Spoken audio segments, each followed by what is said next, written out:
Pacifica 4423, contact Minneapolis approach on 125.0. 125.0, Pacifica 4423.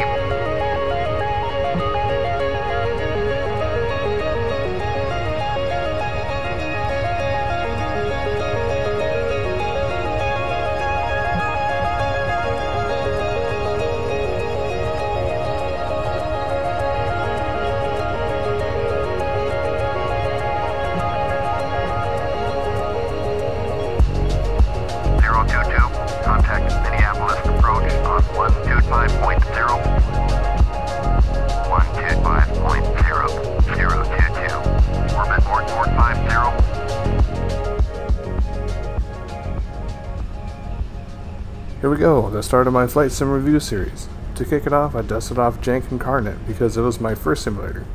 The point of this channel was to cut through the media BS and tackle complex aviation topics head on, carving a corridor through the confusion so new people can get into the hobby. That said, since I focus on military aviation, the geopolitics can get rather heavy, so I want to do something more lighthearted for a little bit of fun to break up the monotony.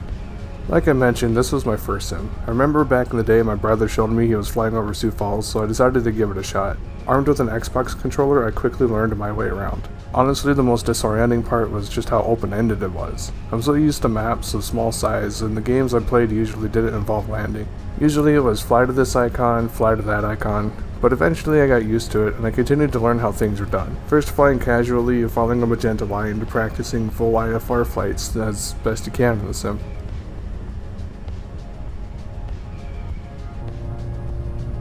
For the flight model, FSX uses a lookup table, which isn't the best method out there. For the vast majority of people it's good enough, only really showing its limitations when you're in the extreme ends of the flight envelope, especially near, at, or post-stall. But most of the time it's plenty good enough. Not the best, but enough to get immersed.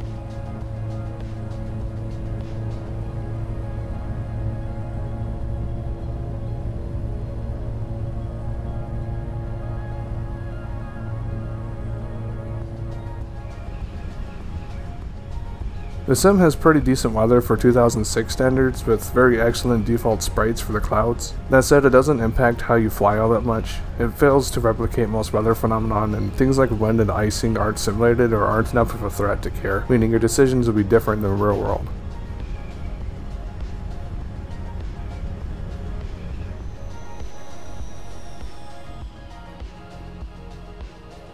The underlying game engine is extremely dated, only being single-threaded with the exception of texture synthesis. The game is also renowned for being extremely jank. I think this has the record for the most crashes on my system. DirectX 9 no longer seems to work on Windows 10, so I play with DirectX 10, which introduces issues with textures flickering where the textures overlap.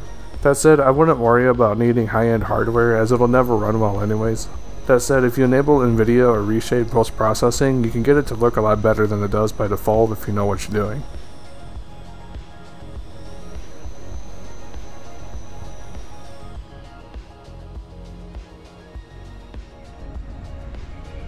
Currently the sim is $20 on Steam, so it's a good price point to get into simming.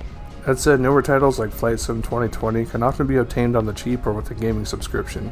If you have a low-end PC, then this sim makes sense to pick up, as it'll still run poorly like I said, but it's not like it runs well on higher-end systems either. The sim is some 15 years old now, so it has a huge catalog of fun planes to fly as well that run the gamut from toys to starter level. Ultimately, the sim is quite ancient at this point. Even when it first launched, it was known for being super jank, and even now it continues to age like milk. Despite coming out in 2006, it launched relying on technology going into the 90s. It does have a special place in many simmers' hearts, as a lot of people, myself included, sort of have a love-hate relationship with it. If you're curious about it from a historical standpoint, have nostalgia for it, or a low-end PC with a small budget, it still makes sense to pick it up. That said, those situations are rather niche, so other than a handful of people that fit that criteria, I suggest looking up something newer. But still, it's fun to load up and see how far we've come, as Flight Sim is currently in a new golden age.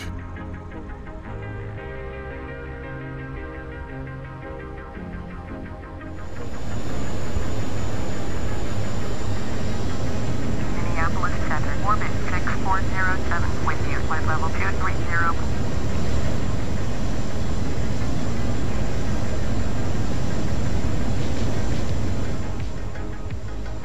Thank you for watching. I hope you enjoyed this video. We strive to take complex aviation topics and condense them into something digestible by the average viewer. If you enjoy this content, then please subscribe. In the meantime, enjoy your dance with the angels.